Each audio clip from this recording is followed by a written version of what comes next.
بسم اللہ الرحمن الرحیم۔ میں ہوں عنایت اللہ کاشف ایڈوکیٹ اور آپ دیکھ رہے ہیں لیگل انفارمیشن میں خوش آمدید۔ آج ہم آپ کو بتائیں گے کہ کسی بھی ڈگری پر عمل درآمد کا طریقہ کار کیا ہوتا ہے، ڈگری پر عمل درآمد کے لیے درخواست کیسے تیار کی جاتی ہے، کون کون سی دستاویزات ساتھ لگائی جاتی ہیں اور اس کے ساتھ ساتھ جو فارم ہوتا ہے وہ کیسے پر کیے جاتے ہیں۔ ساتھ ہم آپ کو یہ بھی بتائیں گے کہ کون کون سے قانون کے تحت کون کون سا کاغذ ساتھ لگانا ضروری ہوتا ہے۔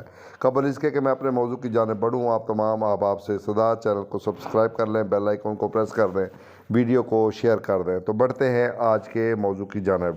جیسا کہ آپ جانتے ہیں، جب بھی کوئی دعویٰ دائر کیا جاتا ہے یا دعویٰ منظور ہوتا ہے یا دعویٰ خارج ہوتا ہے، اگر وہ دعویٰ منظور ہو جائے تو پھر اس کی دائرگی جو ہے وہ اجراء کے لیے، عمل درآمد کے لیے اجراء دائر کیا جاتا ہے۔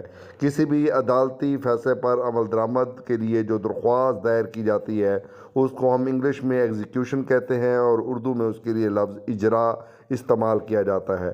اجراء دائر کرنے کے لیے جو کاغذات ساتھ لگائے جاتے ہیں، سب سے پہلے تو فائل کور ہوتا ہے، پھر انڈیکس کاغذ ہوتا ہے، پھر شناختی کارڈ، وکالت کے لائسنس کی کاپی، فارم اجراء، زیر دفعہ 9 اور فرد پتہ، کاغذات، دستاویزات اور حسب آرڈر 13 قاعدہ ضابطۂ دیوانی فہرست دستاویز پیش کردہ، اور پھر اس کے بعد نمونہ فہرست زیر آرڈر 7 رولز 14 یہ بھی ساتھ لگایا جاتا ہے، اور اس کے ساتھ پھر وکالت نامہ، فارد طلبانہ، لفافہ دستاویزات اور عدالت کا حکم، یہ تمام دستاویزات جو ہے وہ درخواست کے ساتھ لگائے جاتے ہیں۔ اور اس کے بعد پھر ہم آپ کو یہ بتائیں گے کہ فارم اجراء کی جو تعریف ہے وہ کیا ہے۔ اجراء فارم میں سب سے پہلے اوپر خانہ کوڈز ہوتا ہے، عدالت کا نام لکھا جاتا ہے جس عدالت میں اجراء دائر کرنی ہو۔ ڈگری دار جو درخواست اجراء پیش کرتا ہے وہ آرڈر 21 ضابطۂ دیوانی کے تحت دائر کی جاتی ہے، اور یہ سی پی سی کا سب سے بڑا آرڈر ہے جسے ہم آرڈر 21 کہتے ہیں۔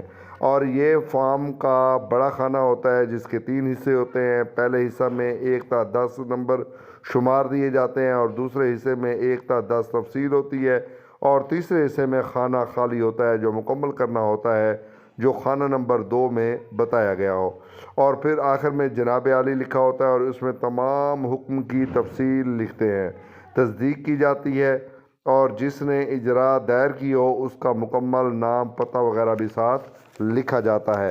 تو یوں یہ درخواست اجراء جو ہے وہ دائر کی جاتی ہے، اور یہ اسی عدالت میں دائر ہوتی ہے جس عدالت سے کوئی دعویٰ ڈگری کیا گیا ہو۔ تو امید ہے آج کا موضوع آپ کو پسند آئے گا۔ اگر ابھی تک آپ نے بیل آئیکن کو پریس نہیں کیا تو پریس کر لیں، ویڈیو کو شیئر کر دیں، ویڈیو کو لائک کرنا مت بھولیے گا۔ ویڈیو دیکھنے کا بہت بہت شکریہ۔